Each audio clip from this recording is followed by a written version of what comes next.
Bismillahirrahmanirrahim.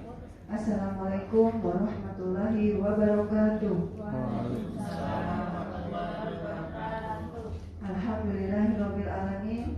Wa bihi nasta'inu ala umuri dunya waddin. Wassalatu wassalamu ala asrofil anbiya'i wal mursalin wa ala alihi wa sahbihi ajma'in. Rabbi ishrah li sadri wa yassir li amri wahlul 'uqdatam min lisani yafqahu qawli, amma ba'du. Yang terhormat Ibu Kepala Sekolah SDN SMP Barat 15 Pagi, Ibu Hajah Nur Hidayati MPD. Yang saya hormati Ibu Ketua Kombel Ngobrol Bersama 15, Ibu Hasriana MPD, Bapak Ibu Guru beserta Teknik SDN SMP Barat 15 Pagi. Alhamdulillahirabbil alamin. Hari ini kita bisa berkumpul di sini dalam keadaan sehat walafiat dalam rangka mengikuti diseminasi praktik baik dari Ibu Sisna.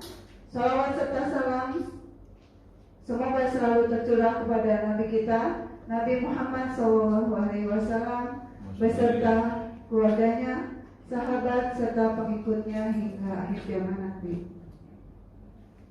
Pada hari ini kita berkumpul di sini untuk mengikuti kegiatan diseminasi, di mana sebelum acara dimulai saya akan membawakan atau membacakan susunan acara. Yang pertama yaitu pembukaan, kedua sambutan-sambutan, ketiga acara inti, keempat diskusi dan refleksi, kelima penutup. Mari kita buka kegiatan ini dengan membaca basmalah. Bismillahirrahmanirrahim. Selanjutnya, sambutan Ketua Komunitas Belajar Ngobrol Bersama 15, yaitu Ibu Hasriana MPD. Kepada beliau dipersilahkan.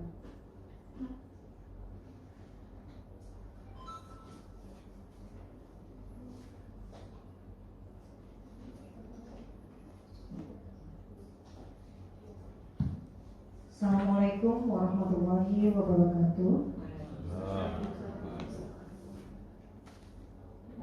Selamat siang, salam sejahtera untuk kita semua.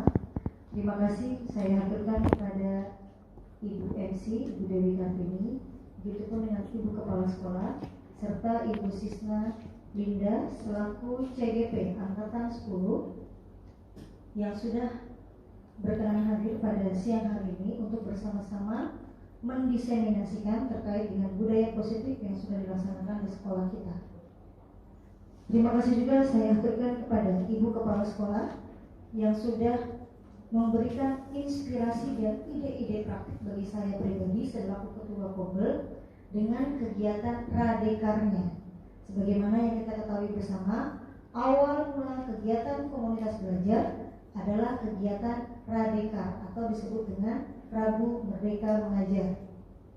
Bersyukur dan sangat berbangga hati, ternyata Radekar yang kita canangkan tersebut dapat berjalan secara rutin, terjadwal dan berkelanjutan sampai dengan hari ini dan detik ini. Terima kasih kepada Bapak dan Ibu semua yang sudah berkenan betul-betul meluangkan waktu, tenaga, pikiran untuk bersama-sama berdiskusi, berkolaborasi, bersinergi, khususnya dalam pemanfaatan aplikasi PMM ataupun platform Merdeka Mengajar. Bapak Ibu, semoga kedepannya kegiatan Ngobras Rebels ini terus berjalan rutin dan berkelanjutan. Khususnya Bapak dan Ibu, sebagaimana kita ketahui bersama, pengelolaan kinerja PMM di semester kedua akan segera dimulai di bulan Juli. Artinya, Bapak dan Ibu harus mempersiapkan dari sekarang RHK apa yang akan direncanakan dan berkelanjutan, termasuk di dalamnya observasi pembelajaran dan juga kegiatan-kegiatan tugas tambahan dan juga kelengkapan-kelengkapan lainnya. Mudah-mudahan di akhir tahun Desember 2024 Bapak dan Ibu khususnya mendapatkan nilai-nilai yang terbaik dan tentunya dapat dimanfaatkan untuk peningkatan naik pangkat ataupun golongan dan berdampak positif juga kepada murid-murid dengan bertambahnya wawasan dan pengetahuan yang kita miliki. Itu saja yang bisa saya sampaikan. Terima kasih sekali lagi kepada Ibu Kepala Sekolah. Terima kasih juga kepada Bapak dan Ibu tenaga pendidik dan pendidikan yang sudah meluangkan waktu dan tenaganya untuk bersama-sama berdiskusi, berkolaborasi dan bersinergi. Akhirul kalam, wassalamualaikum warahmatullahi wabarakatuh.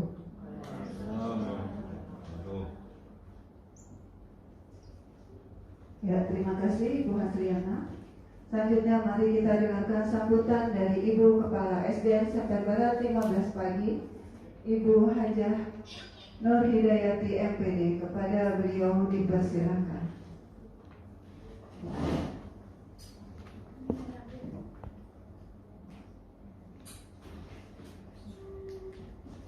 Terima kasih Bu Hajah. Bismillahirrahmanirrahim. Assalamualaikum warahmatullahi wabarakatuh. Selamat siang, salam sejahtera bagi kita semua. Yang saya hormati Bapak Ibu Guru serta Teknik dari SDN Senter Barat 15 pagi. Yang juga saya hormati yaitu Ketua Kombel dari SDN Senter Barat 15 pagi, Ibu Hasriana. Dan juga yang saya banggakan yaitu Ibu Sisna selaku CGP Angkatan 10. Puji syukur kehadirat Allah Subhanahu wa Ta'ala atas segala nikmat karunia-Nya. Hari ini kita bisa berkumpul yaitu dalam rangka menyaksikan yaitu kegiatan diseminasi yang akan dilakukan oleh Ibu Sisna dalam praktik baik budaya positif. Mudah-mudahan apa yang dilakukan ini akan membawa manfaat bagi kita semua. Amin ya rabbal alamin. Kemudian juga sholawat serta salam patutlah kita curahkan kepada junjungan alam Nabi besar Muhammad Sallallahu Alaihi Wasallam beserta keluarga, sahabat dan juga pengikutnya. Mudah-mudahan kita semua akan mendapatkan syafaatnya di yaumil akhir. Amin ya rabbal alamin. Bapak Ibu yang saya hormati dan juga saya banggakan, hari ini saya benar-benar bersyukur karena sudah 2 orang dari guru kita, ya, yang pertama Ibu Hasriana sudah menjadi seorang guru penggerak, ya, sudah banyak yang beliau berikan, ya, bagi kita semua. Kemudian hari ini adalah Ibu Sisna, giliran Ibu Sisna Angkatan 10. Beliau juga salah satu guru terbaik di sekolah kita. Nah, di sini kami sangat-sangat berharap sekali kepada Bapak dan Ibu guru untuk selalu mendukung. Karena bagaimanapun perubahan itu pasti akan terjadi. Apalagi perubahan itu adalah sekarang ini sudah berlanjut kepada kinerja, ya, kinerja kita selaku sebagai pendidik maupun kinerja kita juga sebagai pegawai. Jadi di sini sangat-sangat kami berharap kepada Bapak Ibu semua bahwa perubahan yang terjadi mari kita sikapi dengan perubahan yang lebih baik. Mari kita sama-sama berubah menjadi lebih baik. Apapun perubahan yang terjadi, mari kita sikapi dengan sikap yang terbaik. Ya, kalau Bapak Ibu harus stuck di jalan di tempat atau berjalan tepat, maka akan ketinggalan. Karena bagaimanapun juga sekarang ini adalah memang sudah zamannya perubahan. Kita berharap bahwa perubahan yang terjadi adalah perubahan yang lebih baik bagi diri kita, kemudian juga bagi anak-anak kita khususnya. Bapak Ibu yang saya hormati, mudah-mudahan nanti diseminasi yang akan disampaikan oleh Ibu Sisna, ya, juga akan berdampak buat kita semua. Berdampak yang lebih baik, yaitu berbudaya positif. Nah, dengan budaya positif, mudah-mudahan ini akan terus berlanjut. Ya, mudah-mudahan bisa kita terapkan. Mudah-mudahan menjadi perubahan yang lebih baik lagi. Mungkin itu saja. Ya, saya berharap kita semua dapat menyikapinya dengan baik.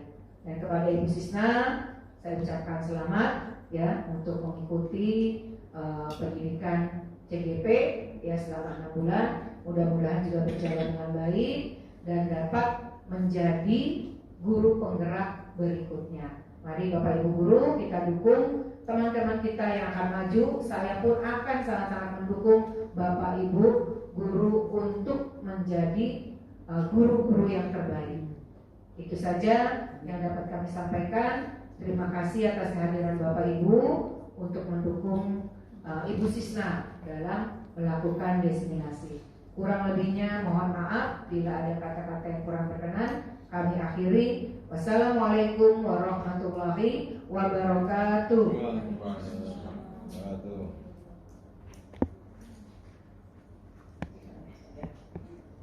Terima kasih Ibu Kepala Sekolah. Ya, selanjutnya acara inti yaitu diseminasi praktik baik budaya positif yang akan disampaikan oleh Ibu Sisna Linda SPD, calon guru penggerak angkatan ke-10. Kepada Ibu Sisna Linda dipersilakan.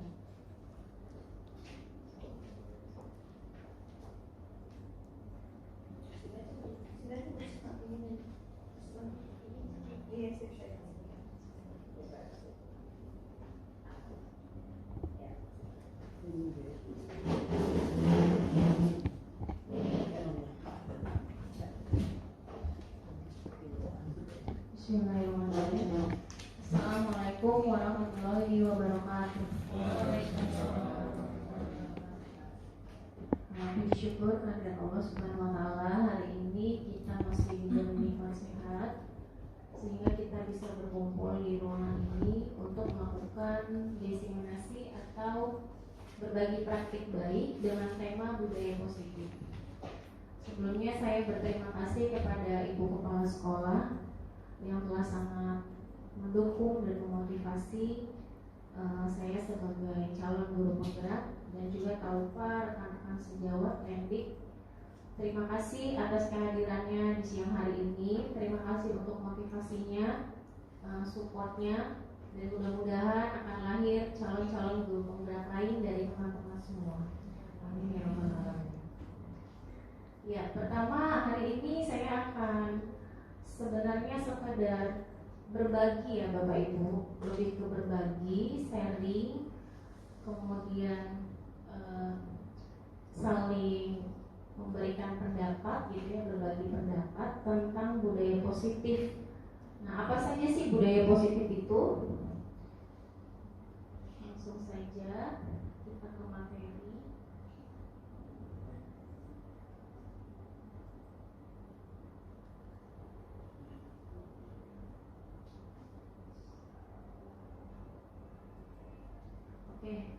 Budaya positif. Budaya positif itu adalah perwujudan dari nilai-nilai atau keyakinan universal yang diterapkan di sekolah. Keyakinan universal ini apa? Nah, bisa dilihat di bagian yang kuning paling bawah. Keyakinan universal atau nilai-nilai kebajikan universal itu adalah keadilan, keselamatan, tanggung jawab, kejujuran, rasa syukur, berprinsip, integritas, kasih sayang, rajin, berkomitmen, percaya diri, kesabaran dan keamanan, dan lain-lain. Dan masih banyak lagi nilai-nilai kebajikan. Dan budaya positif di sekolah ini tidak dapat diciptakan secara instan, tapi harus bersinergi, kemudian juga berkelanjutan, dan di mana dalam budaya positif ini sangat amat diperlukan peran dan nilai dari guru itu sendiri, dan juga kolaborasi dari para guru, di mana penerapan dari budaya positif ini harus adanya tuntunan dan teladan dari seorang guru. Sebagaimana kita ingat filosofi Ki Hajar Dewantara bahwa guru itu ing ngarso sungkelodo, yang artinya di depan memberi tauladan, kemudian ing madyo mangun karso, di tengah membangun semangat, dan tutwuri handayani, di belakang memberi dorongan. Jadi kita sebagai guru harus memberikan tauladan, agar terciptanya budaya positif di sekolah kita ini. Mungkin itu sekilas tentang apa sih yang dimaksud dengan budaya positif.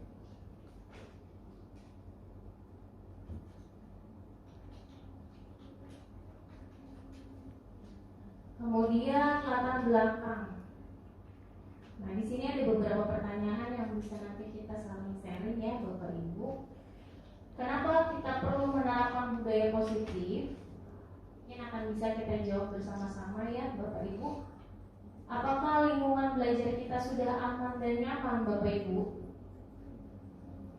Menurut Bapak Ibu bagaimana di sekolah kita lingkungan belajarnya sudah aman dan nyaman? Sudah ya. Kita bisa lihat lingkungan sekolah kita yang begitu asri, begitu banyak sudut-sudut baca, pojok-pojok tempat duduk yang itu memberikan kenyamanan baik bagi murid maupun bagi guru.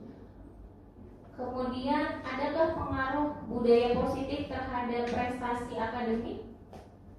Kira-kira dengan adanya budaya positif di sekolah kita mempengaruhi tidak Bapak Ibu dengan prestasi akademik kita?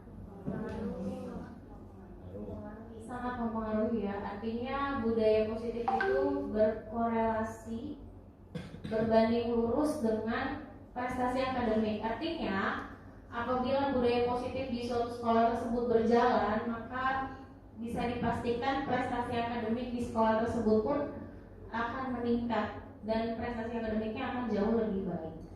Kemudian yang ketiga, adakah tantangan yang dihadapi guru dan sekolah?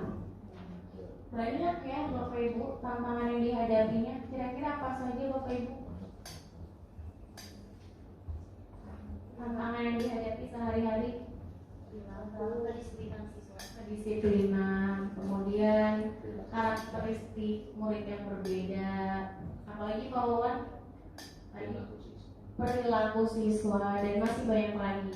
Atau mungkin dari segi lingkungan sosialnya, ekonomi ya.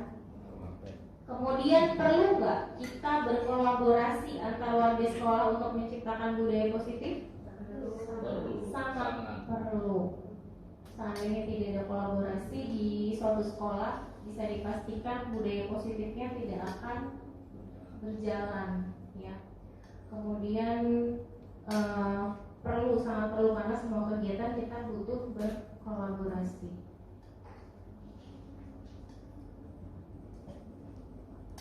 Kemudian tadi saya lupa untuk membaca pantun. Saya boleh berpantun dulu Bapak Ibu?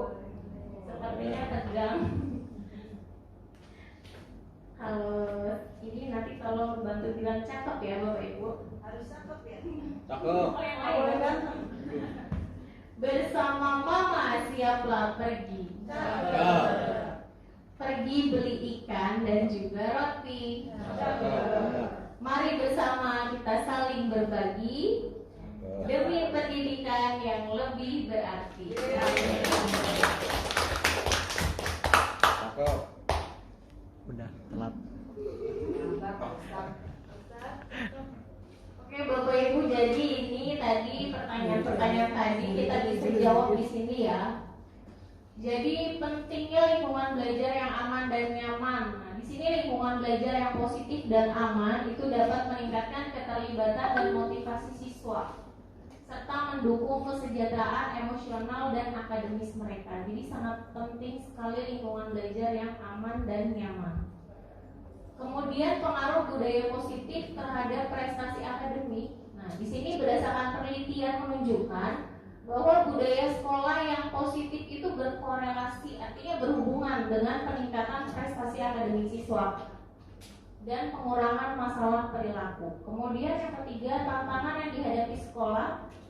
Banyak sekali tantangan yang kita hadapi ya, seperti belum maksimalnya keterlibatan siswa. Artinya kita masih punya banyak siswa-siswa yang masih pasif dalam berbagai kegiatan gitu ya. Kemudian tingginya tingkat absensi mungkin, masalah disiplin, dan semuanya itu dapat diatasi dengan penerapan budaya positif. Kemudian kebutuhan akan kolaborasi. Implementasi budaya positif itu memerlukan kolaborasi antar semua semua anggota komunitas sekolah. Di sini bukan hanya warga sekolah tapi juga orang tua murid. Salah satunya contohnya nanti yang besok akan kita adakan kegiatan GBRP 5 gelar karya. Nah, itu berkolaborasi dengan semua pihak termasuk di sini adalah orang tua murid.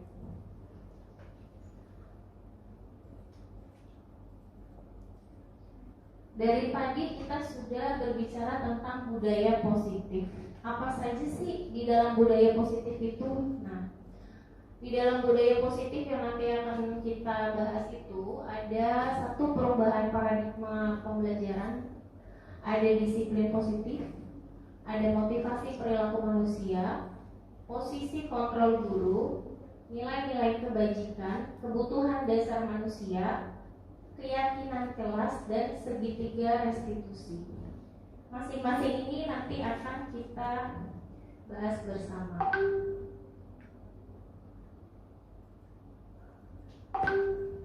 Nah, masing-masing di sini perubahan paradigma pembelajaran, yaitu sebagai pendidik kita diharapkan dapat bertransformasi. Tadi seperti yang sudah dibilang oleh Ibu Kepala Sekolah, kita sebagai guru mau tidak mau harus menghadapi perubahan-perubahan. Saya sendiri pun merasakan bagaimana saya dulu waktu mungkin 10 tahun yang lalu masih honor, mungkin tuntutannya tidak seperti sekarang. Kita mengajar murid yang mungkin sederhana gitu. Kalau sekarang banyak perubahan-perubahan kita sebagai guru yang harus kita hadapi, dan kita tidak bisa menutup mata akan perubahan-perubahan tersebut. Dimana sesuai dengan filosofi Ki Hajar Dewantara, bahwa kita dalam mendidik anak itu sesuai kodratnya. Jadi anak itu kita didik berdasarkan kodrat alam dan kodrat zaman. Apa itu kodrat alam? Kodrat alam artinya peserta didik memiliki karakteristik yang masing-masing, yang berbeda-beda, minatnya berbeda, potensinya beda, gaya belajarnya beda. Kemudian kita didik berdasarkan kodrat zaman, artinya kita sebagai pendidik itu harus bisa beradaptasi. Sekarang perkembangan teknologinya semakin canggih. Artinya kita tidak hanya bisa belajar di kelas itu dengan hanya metode ceramah, tapi bisa menggunakan proyektor atau menggunakan media-media sosial seperti Instagram mungkin, atau TikTok, atau yang lain-lainnya. Jadi kita harus berkembang juga sesuai zamannya gitu ya. Kemudian yang kedua, disiplin positif. Disiplin positif pendekatan untuk mendidik dan membimbing anak-anak yang menekankan pada pengembangan pemahaman, komunikasi, dan pembelajaran yang positif. Artinya, disiplin yang dimaksud di sini adalah bagaimana kita sebagai guru bisa membangkitkan motivasi dari dalam diri si anak didik kita. Jadi yang biasanya mungkin anak mengerjakan piket itu karena takut akan dihukum oleh bapak ibu guru, tapi sekarang kita ubah bagaimana anak tersebut mengerjakan tugas piket bukan karena takut akan dihukum kalau tidak mengerjakan, tapi dia ada motivasi internal dari dalam dirinya bahwa ini adalah suatu kewajiban, adalah suatu tanggung jawab yang harus saya kerjakan gitu. Jadi kita harus bisa merubah mindset kita sebagai guru. Kita bangun motivasi internal dari dalam diri si anak. Jadi bukan motivasi eksternal. Kemudian nilai-nilai kebajikan, tadi seperti yang sudah di awal dijelaskan, banyak sekali nilai-nilai kebajikan, dan intinya adalah nilai kebajikan ini adalah untuk membentuk karakter siswa seperti dalam kurikulum Merdeka Belajar, bahwa profil pelajar Pancasila itu sangat amat penting dan harus tercermin dalam diri setiap anak didik kita saat ini. Itu tujuannya.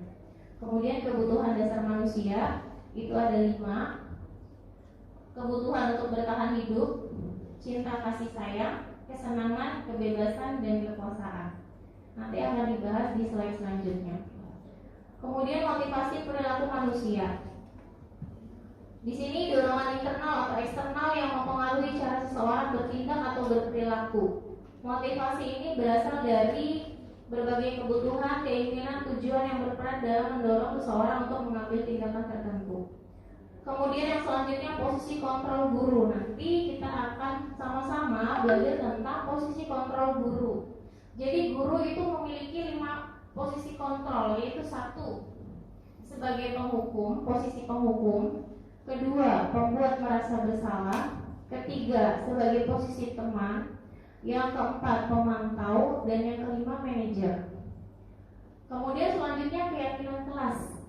Saya yakin Bapak Ibu di sini sudah membuat keyakinan kelas ya, karena kemarin kita di modul PMM sudah mempelajari disiplin positif dan salah satu aksi nyatanya adalah membuat keyakinan kelas. Kemudian yang terakhir segitiga restitusi. Segitiga restitusi ini adalah pendekatan dalam pendidikan yang bertujuan untuk memperbaiki perilaku siswa dengan cara yang positif. Apa itu segitiga restitusi? Nanti akan kita bahas di slide berikutnya.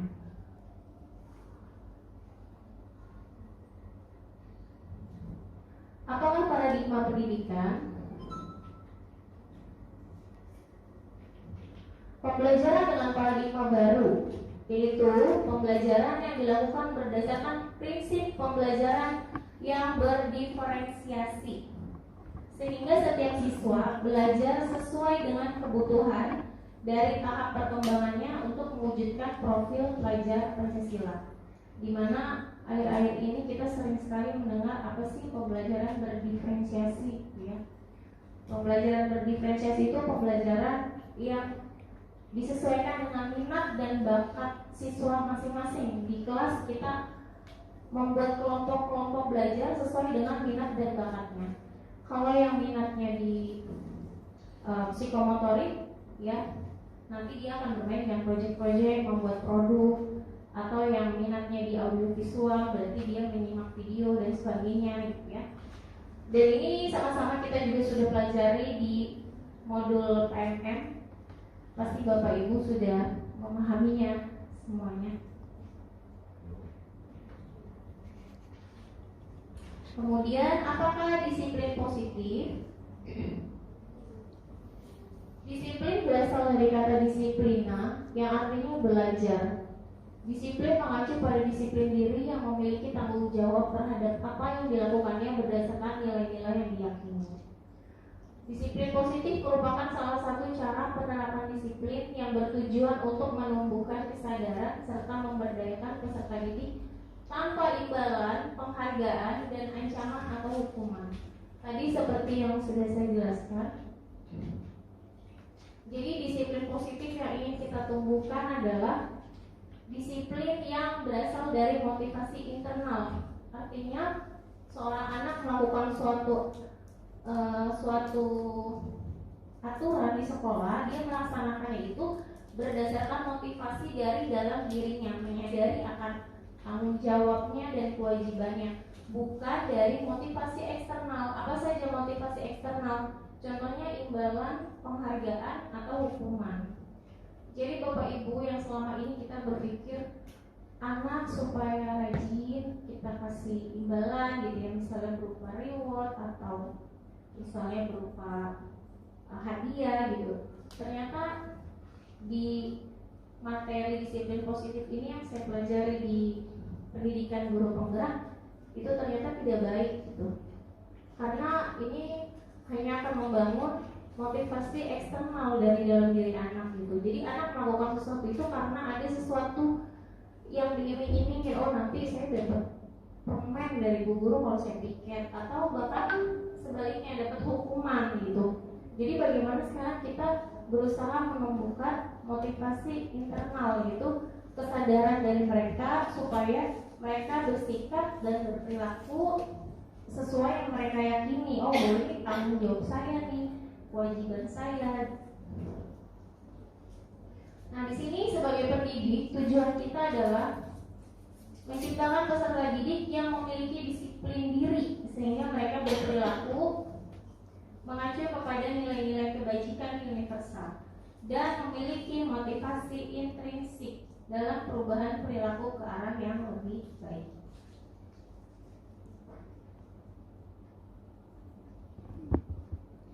Nah ini tadi ya Bapak Ibu, ini motivasi ekstern, intern. Motivasi ekstern itu dari luar, bisa berbentuk dari hukuman atau bentuk penghargaan yang kita berikan kepada anak. Motivasi intern itu adalah kesadaran dari dalam diri si murid tersebut tentang kedisiplinan yang harus mereka lakukan.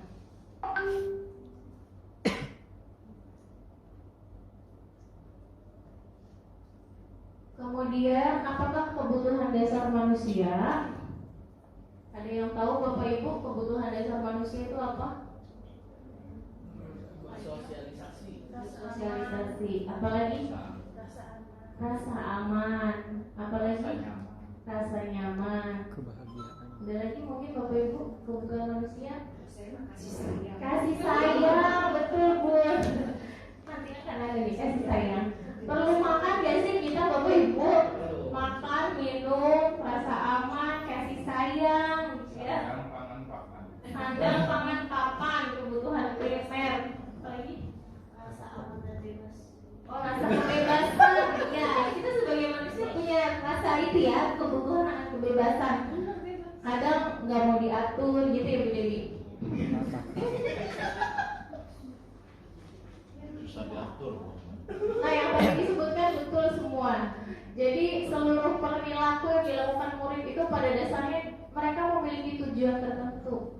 Dan murid memiliki kebutuhan dasar yang ketika melakukan suatu perbuatan itu ada alasannya. Dan kebutuhan manusia apa aja sih? Satu, kebutuhan bertahan hidup. Di sini mungkin tadi kebutuhan makan, minum, rasa aman, kebutuhan cinta dan kasih sayang, di mana murid itu ingin dihargai dan diterima. Kemudian kebutuhan penguasaan, yaitu kebutuhan pengakuan atas kemampuan. Jadi jangan heran kalau ada murid di kelas yang sikapnya seperti kayak kepala geng gitu ya Bapak Ibu, bisa mempengaruhi teman-temannya. Nah karena dia butuh, ada kebutuhan penguasaan di dalam dirinya. Kemudian kebutuhan kebebasan, yang tadi yang Bu Dewi bilang ya, betul sekali. Itu kebutuhan akan pilihan. Artinya murid juga punya pilihan untuk menentukan apa yang ingin dilakukannya. Dan yang terakhir adalah kebutuhan kesenangan, kebutuhan untuk merasa senang.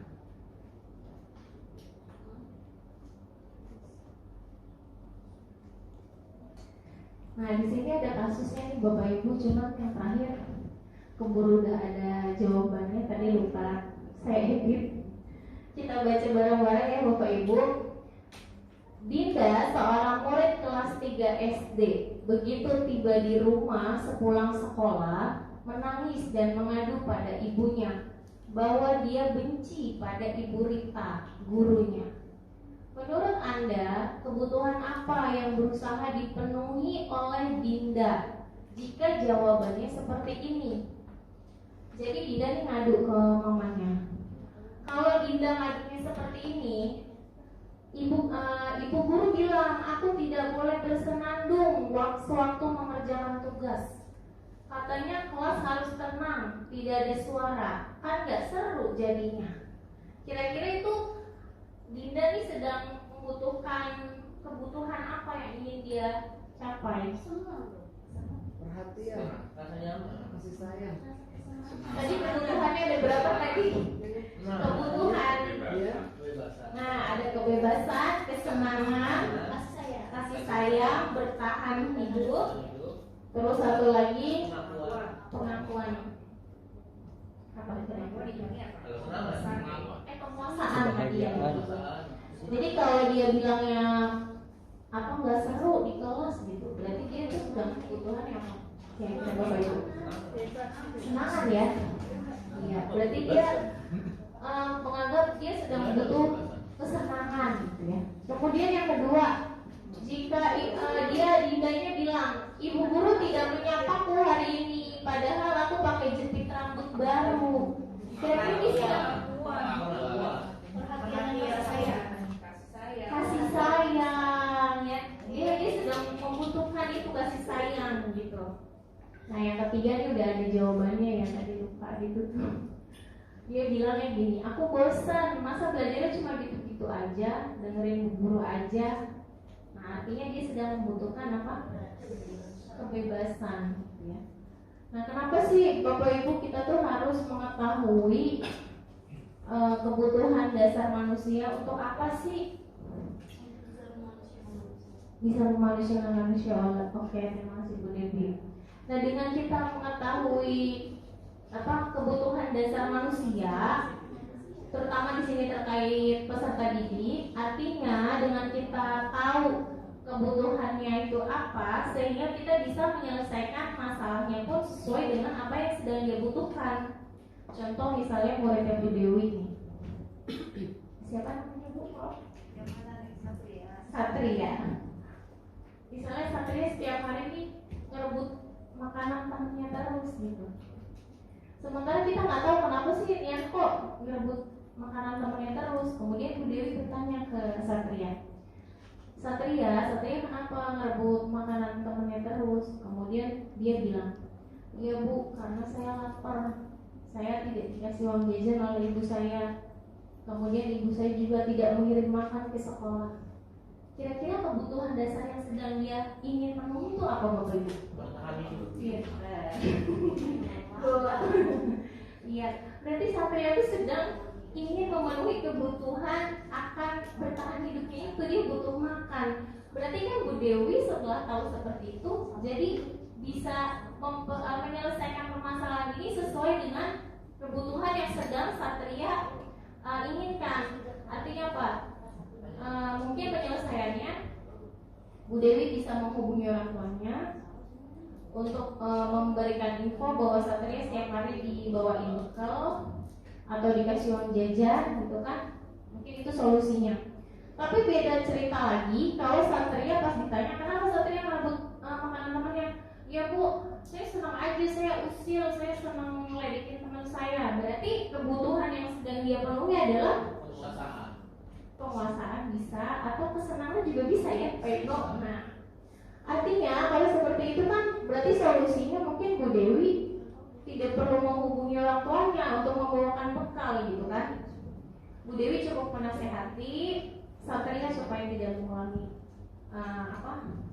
perilakunya lagi yang seperti itu gitu ya. Jadi kenapa tujuannya kita mengetahui kebutuhan dasar manusia, ya tujuannya seperti itu agar kita bisa menyelesaikan masalah-masalah murid kita sesuai dengan kebutuhan dasar yang sedang mereka penuhi.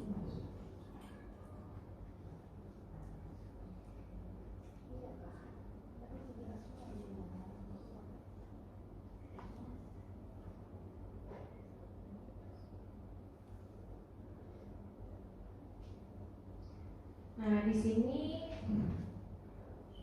sebelum saya ke slide berikutnya, apa ada pertanyaan dari Bapak Ibu? Oke, kita di sini sekedar sharing aja. Lanjut saja ya Bapak Ibu. Selanjutnya restitusi. Ada yang mau bertanya? Oh, ya. Saya Iya, Bu. Di kelas saya itu Bu cerita ya. Curhat. Ketika Boleh berdiri Pak. Berdiri, Pak. Boleh berdiri. Kelihatan Pak.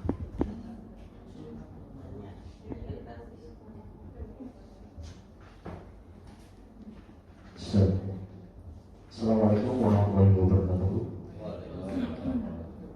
Saya hanya ingin bercerita untuk di kelas ya Bu, khususnya di kelas. Ketika di kelas saya tandai ada beberapa siswa. Mereka itu setiap harinya pasti ada alasan untuk dia ingin keluar. Itu tidak hanya di kelas yang saya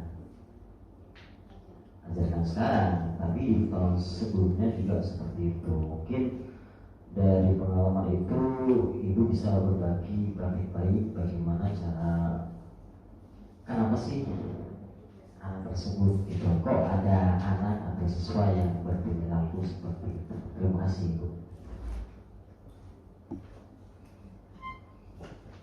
Ya, terima kasih Pak Sukim atas pertanyaannya. Tadi Pak Sukim bercerita tentang pengalaman di kelasnya yang anak muridnya sering keluar kelas di jam pelajaran gitu ya Pak? Ya. Nah, berarti mungkin sekedar sharing aja kita di sini ya Pak ya, bukan berarti menggurui, mohon maaf sebelumnya. Mungkin pertama Pak Sukim bisa menanyakan dulu alasan kenapa anak tersebut ingin sering keluar kelas gitu, tujuannya apa? Karena setiap anak melakukan sesuatu pasti ada tujuannya dan ada kebutuhan dasar yang sedang ia berusaha penuhi, gitu ya Pak. Jadi mungkin caranya pertama mungkin maksudnya bertanya dulu kali ya ke anaknya gitu. Kebetulan di kelas saya sih belum pernah ada seperti itu gitu ya. Jadi belum bisa berbagi gitu Pak. Maksudnya kalau berbagi pengalaman kan berarti saya sudah pernah gitu ya. Nah mungkin ini sekedar sharingnya, mungkin Bapak bisa tanya dulu tujuannya apa gitu, anak tersebut sering keluar kelas gitu. Mungkin ada kebutuhan-kebutuhan dasar dalam dirinya dia yang sedang dia penuhi. Entah itu dia tadi merasa mencari kesenangan dengan keluar kelas, dia merasa senang gitu kan. Berarti kan PR-nya bagaimana Bapak mungkin di kelas membuat murid tersebut merasa senang supaya kebutuhan dasarnya terpenuhi, sehingga besok-besokannya dia tidak lagi mengulangi untuk keluar kelas. Itu kalau sedang memenuhi kebutuhan dasar kesenangan. Tapi kalau mungkin anak tersebut sedang berusaha memenuhi kebutuhan dasarnya kasih sayang, cinta dan kasih sayang, mungkin dengan dia keluar kelas, mungkin anak tersebut sebenarnya sedang butuh perhatian dari Bapak. Mungkin kurang kasih sayang gitu ya. Jadi dengan dia keluar kelas kan Bapak jadi itu kan terfokus ke anak tersebut kan. Kok kamu keluar terus nih, ngapain gitu. Mungkin dia pengen ditegur sama Pak Suki mungkin gitu. Jadi mungkin caranya bisa ditanya dulu tujuannya apa. Setelah tahu tujuannya itu anaknya ingin apa, kebutuhan yang ingin dipenuhinya apa, barulah dari situ Pak Suki bisa mencari solusi agar tepat sasaran. Mungkin itu Pak. Bagaimana Pak? Terima kasih. Dari jawaban Ibu mungkin nanti saya bisa koreksi diri dan bisa memvalidasi anak tersebut supaya saya bisa mengatasi dengan adanya pengalaman seperti ini. Terima kasih banyak Bu. Sama-sama Bapak, terima kasih kembali sudah berbagi pengalaman di kelasnya. Kemudian kita kembali ke sini ya Bapak Ibu, kita sekarang akan membahas tentang restitusi. Restitusi itu intinya adalah kita ingin memperbaiki kesalahan murid-murid kita sehingga mereka bisa kembali kepada kelompok mereka dengan karakter yang lebih kuat. Restitusi di sini dikenal ada, nah ini ciri-cirinya: menguatkan dan fokus pada solusi, fokus pada karakter bukan tindakan, kemudian menembus kesalahan tapi belajar dari kesalahan, mencari kebutuhan dasar yang mendasari tindakan. Nah tadi yang kasusnya Pak Sukim tadi, mencari kebutuhan dasar apa yang anak tersebut sedang ingin dicapai sehingga mendasari tindakan anak tersebut tadi sering keluar kelas. Kemudian tawaran bukan paksaan, memperbaiki hubungan dan menuntut untuk melihat ke dalam diri. Sekarang kita akan sama-sama sharing tentang segitiga restitusi Bapak Ibu. Saya skip, lanjut aja. Nah ini segitiga restitusi, tahapannya ada 3, dan dimana dalam menyelesaikan permasalahan siswa sebaiknya kita melakukan 3 tahapan ini Bapak Ibu.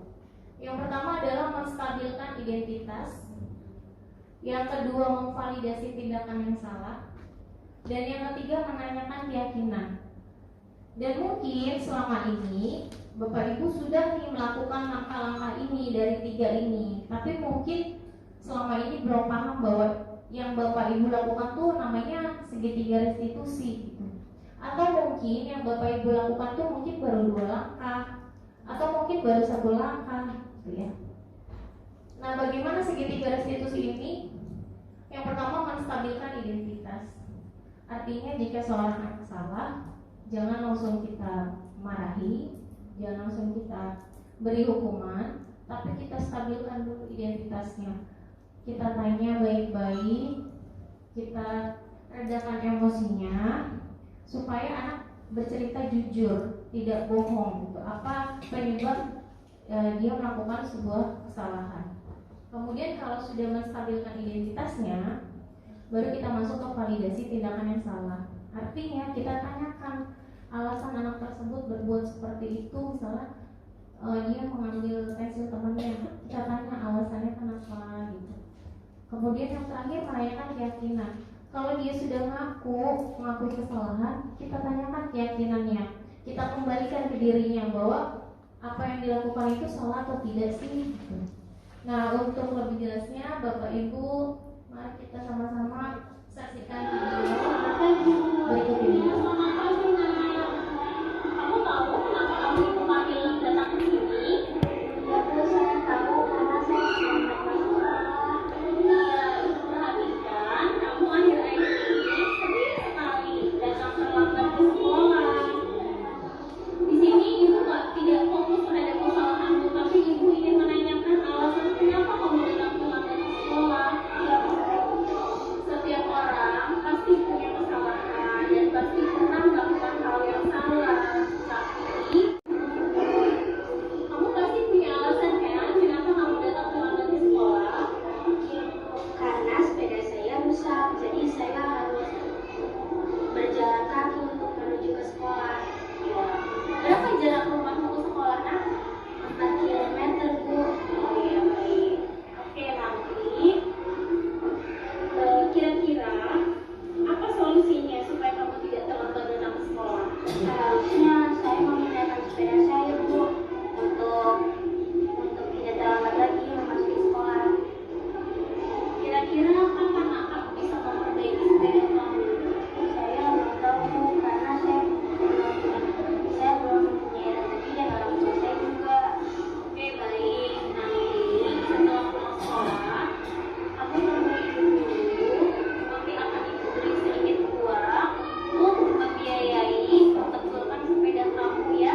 Nanti kamu bawa sepeda kamu ke bengkel, dibetulkan dan bilang ke orang tua kamu uangnya tidak usah diganti. Ya, ibu harap dengan sepeda kamu sudah baik, sudah betul, nanti kamu tidak lagi datang terlambat. Iya, Bu, saya akan berusaha untuk tidak terlambat lagi masuk sekolah. Saya hargai usaha kamu yang sudah berjalan kaki jauh dari rumah ke sekolah. Sekarang kamu silakan masuk ke kelas lagi ya. Sekali lagi terima kasih ya, Bu. Saya terima kasih. Terima kasih ya, Bu. Ya. Nah, tadi adalah video singkat tentang praktik restitusi. Tadi ada tahapan-tahapannya, di mana satu tahapannya tadi menstabilkan identitas. Kalimat-kalimat menstabilkan identitas antara lain seperti ini Bapak Ibu. Misalnya ada anak yang berbuat salah, kita stabilkan identitasnya dengan kita bilang semua manusia pasti punya salah. Ibu pun pasti pernah berbuat seperti kamu, tapi alangkah baiknya kamu tidak berbuat seperti itu. Jadi kita stabilkan mentalnya. Jangan anak salah, biasanya ya termasuk saya juga Bapak Ibu sedang belajar di pendidikan guru penggerak ini, luar biasa sekali, banyak sekali ilmu yang saya dapat dari sini yang mungkin selama ini belum saya praktekkan gitu selama saya mengajar sampai sekarang 13 tahun. Biasanya kalau anak salah kita langsung memaki mereka ya gitu, langsung membentak mereka gitu, atau langsung pada poin kesalahannya gitu yang kita arahkan, kita sudutkan gitu. Tapi ternyata ada tahap-tahapannya gitu, dimana kita harus menstabilkan identitasnya. Di sini kita stabilkan emosinya dulu. Ya Nak, kamu salah, tapi semua orang juga pasti pernah berbuat salah gitu. Kemudian setelah itu kita stabilkan identitasnya. Kemudian validasi kesalahannya, kita tanya kamu kenapa misalnya membuang sampah sembarangan, alasannya kenapa gitu. Ditanya baik-baik alasannya. Kalau kita udah tahu alasannya, memvalidasi kesalahan tersebut tadi. Lalu yang terakhir adalah penanyakan keyakinan. Artinya anak tersebut menyadari kesalahannya dan berusaha memberikan solusi atas kelakuan yang diperbuatnya gitu. Contohnya misalnya membuang sampah sembarangan. Kita tanyakan, perbuatan kamu itu sesuai tidak dengan keyakinan kelas kita? Pasti tadi jawabannya apa? Betul tidak. Nah, berarti kamu harus bagaimana kalau sesuai dengan keyakinan kelas kita? Jadi mereka dibiarkan untuk berpikir dan mencari solusi atas perilaku yang mereka perbuat gitu. Bukan dari kita sebagai guru mendikte mereka. Karena sesuai filosofi Ki Hajar Dewantara lagi, kembali lagi, kita sebagai guru hanya bisa menuntun, bukan menuntut. Murid itu seperti padi, dan kita guru itu diibaratkan sebagai petani.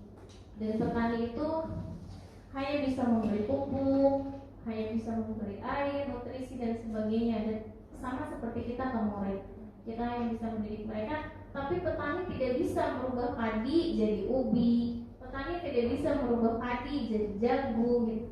Dan begitu pun kita ke anak murid, kita tidak bisa merubah mereka seperti yang kita mau, tapi kita hanya bisa menuntut mereka.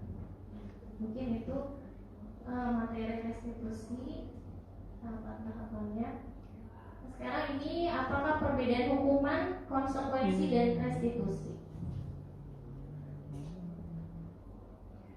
Nah ini jadi ternyata hukuman, konsekuensi, dan restitusi itu adalah 3 hal yang berbeda ya Bapak Ibu.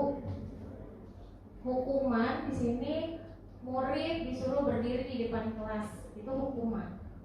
Di sini kasusnya murid datang terlambat ke sekolah. Kemudian guru marah-marah ke murid dan murid disuruh menulis saya tidak akan terlambat lagi sebanyak 100 kali. Ini adalah bentuk hukuman. Jadi hukuman itu bersifatnya satu arah, guru ke murid yang salah, itu hukuman. Tapi kalau konsekuensi, guru memberikan konsekuensi itu sifatnya itu ada kesepakatan antara guru dan murid. Misalnya kalau murid telat menulis, berarti konsekuensinya dia akan istirahat, jamnya itu agak mundur gitu ya. Nah itu konsekuensi. Dan di sini restitusi. Kalau restitusi tadi yang sudah kita pelajari bersama. Kembali lagi menanyai tentang keyakinan kelas. Nah di sini saya ada lembar untuk Bapak Ibu yang bisa Bapak Ibu isi. Mungkin biar nggak ngantuk ya Bapak Ibu. Saya minta tolong Bapak Ibu untuk mengisi ini. Jadi di sini ada tindakan-tindakan gurunya apa. Bapak Ibu hanya menentukan ini termasuk hukuman atau konsekuensi. Jadi hukuman dan konsekuensi itu beda. Kalau hukuman tadi hanya satu arah gitu, guru ke murid, kemudian lebih bersifat kayak menyuruh gitu ya atau memaksa. Beda dengan konsekuensi. Bisa minta tolong ya Bapak Ibu.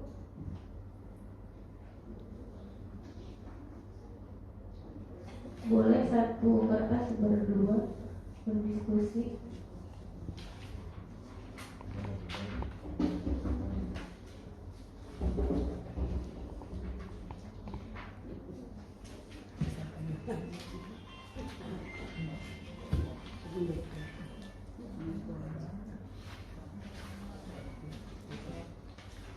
Atau untuk mempersingkat waktu kita langsung bahas saja bersama ya Bapak Ibu ya.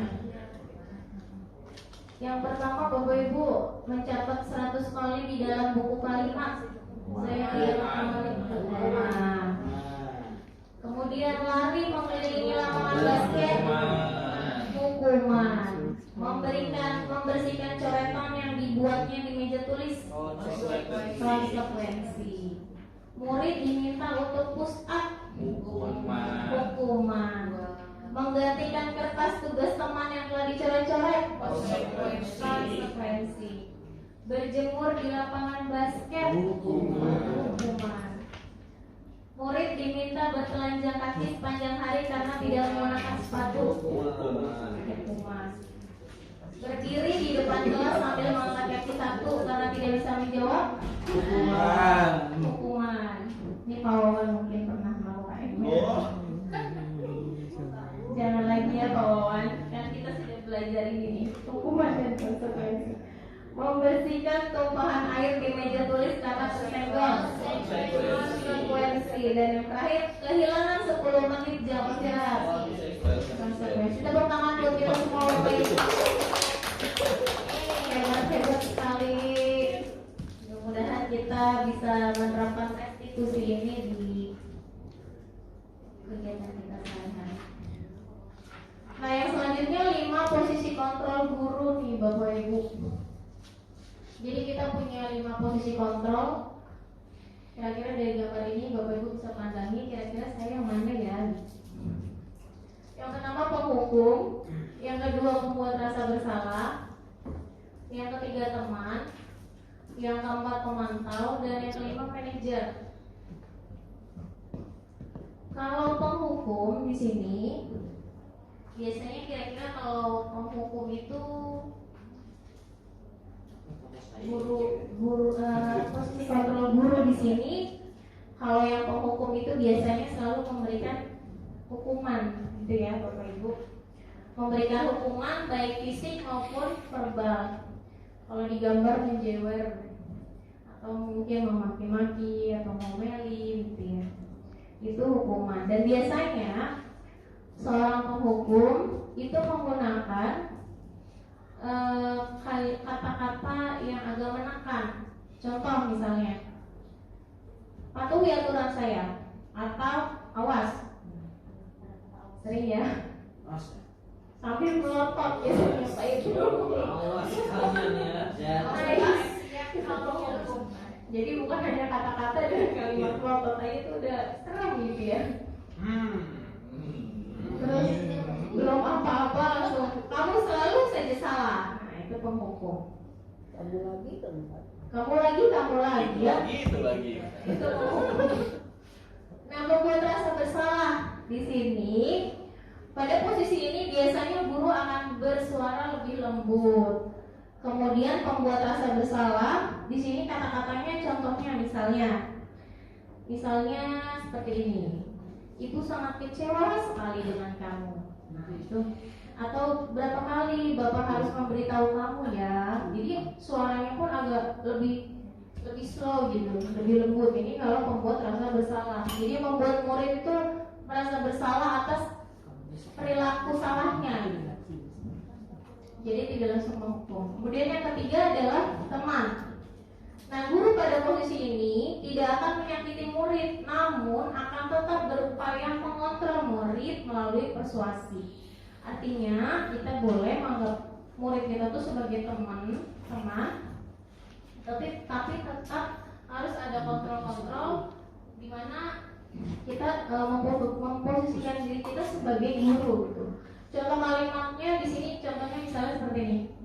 Anak-anak, besok kita akan ada penilaian adiwiyata. Ayolah bantu Bapak untuk membersihkan kelas.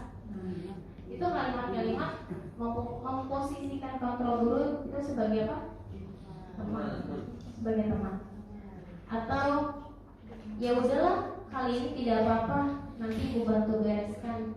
Jadi lebih fleksibel. Kemudian yang keempat adalah pemantau. Kalau pemantau itu tugasnya mengawasi. Artinya memantau perilaku murid-murid kita, kemudian mengingatkan peraturan-peraturan yang berlaku baik di kelas maupun di sekolah. Itu pemantau. Jadi kalau misalnya ada anak yang berbuat salah, posisi kita sebagai pemantau itu bilangnya seperti ini contohnya. Ayo peraturannya apa? Ayo keyakinan kelasnya apa? Ingat lagi. Itu pemantau. Dan yang terakhir adalah manajer. Manajer ini adalah posisi kontrol yang paling baik untuk guru menurut di pendidikan guru penggerak ya. Jadi manajer ini posisi di mana guru berbuat sesuatu bersama murid, mempersilahkan murid untuk mempertanggungjawabkan segala perbuatannya dan perilakunya dan menemukan solusi atas permasalahannya sendiri. Jadi seperti yang tadi segitiga restitusi, nah itu sudah tercermin di posisi manajer ini. Dan posisi manajer ini itu guru di posisi manajer berarti dia sudah berada di posisi teman dan pemantau. Artinya kalau sudah di posisi manajer, guru sudah bisa berposisi sebagai teman dan juga sebagai pemantau. Tadi yang saya bilang, boleh kita anggap murid kita sebagai teman, tetap ada kontrol-kontrolnya, aturan-aturannya, bukan berarti anggap seperti teman kebablasan gitu ya, sehingga kita tidak bahwa kita sebagai guru itu jadi tergeser gitu ya. Nah ini 5 posisi kontrol guru, dan kalau bisa kita di posisi manajer. Kemudian contoh penerapan 5 posisi kontrol. Nah ini yang tadi sudah saya jelaskan. Bentuk-bentuk kalimatnya Bapak Ibu: penghukum, pembuat rasa bersalah, teman, pemantau, dan manajer. Nah selanjutnya keyakinan kelas. Keyakinan kelas, saya yakin Bapak Ibu semua sudah membuat keyakinan kelas di kelasnya, karena kita sama-sama sudah mengerjakan modul PMM dengan topik budaya positif, disiplin positif kalau tidak salah ya, dan aksi nyatanya adalah membuat keyakinan kelas. Dan pasti Bapak Ibu juga sudah paham cara membuat keyakinan kelas. Pertama bikin aturan kelasnya dulu, mengubah kalimat negatif jadi positif, lalu membuat keyakinan kelas. Nah ini apa itu keyakinan kelas? Bapak Ibu pasti sudah paham sekali ya dengan keyakinan kelas. Nah ini langkah-langkah penyusunan keyakinan kelas Bapak Ibu yang kita lakukan di kelas. Kita pertama membuka ruang diskusi dulu kepada anak murid. Kira-kira aturan-aturan apa sih yang ingin kita buat di kelas. Jadi jangan kita membuat keyakinan kelas atau aturan kelas, tapi aturannya kita yang buat, gitu itu salah. Tapi aturan-aturan ini siapa yang buat? Murid-murid kita. Jadi dari pendapat-pendapat mereka kita tampung, kita kumpulkan, kemudian kita bantu mereka untuk membuat aturan-aturan tersebut menjadi kalimat-kalimat positif, lalu dirubah menjadi sebuah keyakinan kelas. Nah ini salah satu bentuk keyakinan kelas di kelas saya sendiri. Pertama aturan kelas dulu, itu masih acak-acakan ya, tulisan dari anak-anak. Kemudian saya rubah ke bentuk yang lebih rapi seperti banner kecil. Kemudian jangan lupa Bapak Ibu tempel di dinding kelasnya supaya anak-anak bisa melihat keyakinan apa saja yang sudah dibuat bersama. Nah ini salah satu rancangan tindakan aksi nyata saya di pendidikan guru penggerak. Jadi saya implementasikan keyakinan kelas yang dibuat di kelas saya. Kemudian saya implementasikan di perpustakaan.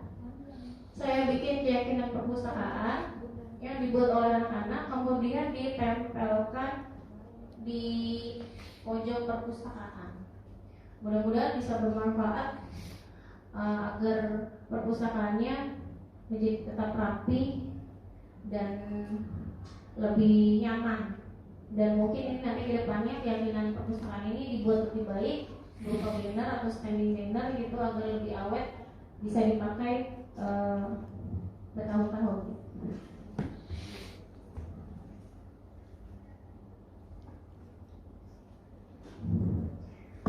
Ibu Delila Tanah Asmara dari Sang Pujaan. Jangan lelah untuk berbenah, sebab itu kunci perubahan pendidikan. Jangan lupa salam dan bahagia Bapak Ibu semua. Terima kasih untuk kehadirannya di siang hari ini. Diseminasi singkat dari saya. Terima kasih. Kurang lebihnya mohon maaf atas mungkin ada perkataan yang salah. Nah, kita kembalikan ke Ibu MC.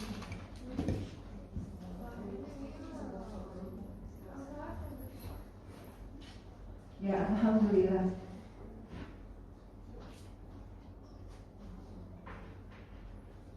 Alhamdulillah tadi kita sudah mendengarkan paparan praktik baik dari Ibu Sisna Linda. Semoga setelah mengikuti diseminasi tadi, sebelumnya saya akan mengambil dulu kesimpulan ya Bu, karena tadi kita sudah sekaligus diskusi, saling sharing. Kesimpulan dari yang sudah disampaikan oleh Ibu Sisna yaitu bahwa budaya positif di sekolah tidak dapat diciptakan secara instan, tetapi diperlukan tuntunan dan tauladan dari seorang guru. Perlu kolaborasi antar warga sekolah untuk menciptakan budaya positif. Semoga setelah kita mengikuti diseminasi yang telah kita laksanakan ini, kita dapat sama-sama berkolaborasi untuk menciptakan budaya positif di lingkungan kita, di lingkungan SDN Semper Barat 15 pagi. Amin, amin ya Allah ya Rabbal Alamin. Kegiatan ini satu persatu sudah kita laksanakan, maka kita sampailah ke penghujung acara. Sebelum menutup kegiatan ini, saya selaku MC mohon maaf lahir batin jika ada kesalahan baik yang saya lakukan secara langsung maupun tidak langsung. Mari kita akhiri dengan mengucapkan hamdalah. Alhamdulillahirabbil alamin. Billahi taufiq wal hidayah. Wassalamualaikum warahmatullahi wabarakatuh.